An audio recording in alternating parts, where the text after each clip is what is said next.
আমার বন্ধুরা, আমরা বন্ধুরা সবাই যখন একত্রিত হই তখন আমাদের মধ্যে খারাপ ও মন্দ কথাবার্তা বেশি চলে। এক্ষেত্রে আমাদের ইসলামের দৃষ্টিতে করণীয় কি? বন্ধুরা যদি একসাথ হন আর বসে খারাপ আলোচনা করেন, তাহলে বুঝতে হবে আপনার বন্ধু নির্বাচনে ভুল হয়েছে। আপনি এমন কিছু বন্ধু নির্বাচন করেছেন যাদের মধ্যে আল্লাহর ভয় নাই, যাদের মধ্যে রাসূল সাল্লাল্লাহু আলাইহি সাল্লামের হাদিসের ব্যাপারে সতর্কতা নাই, যাদের মধ্যে আখিরাতের ভয় নাই।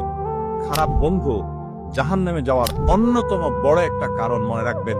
আল্লাহ খিল্লা বাদুহুম ইয়াওমাইদিন আদুউল লিবাদিন ইল্লাল মুত্তাকিন। দুনিয়ার বন্ধুরা আখিরাতে একজন আরেকজনের শত্রু হবে, টেনে টেনে জাহান্নামে নিয়ে যাবে। বলবে, আল্লাহ অমুক আমাকে খারাপ অভ্যাসে নিয়ে গেছে, অমুকের কারণে আমি খারাপ পথে গেছি। এই জন্য যেই বন্ধু আপনার, যে বন্ধুর আড্ডায় আপনার আল্লাহর কথা স্মরণ আসে না, পাপের কাজ হয়, সে আড্ডায় যাওয়া, সে বন্ধু রাখা জায়েজ নাই, হারাম। মনে রাখবেন, সৎসঙ্গে স্বর্গে বাস, অসৎ সঙ্গে সর্বনাশ।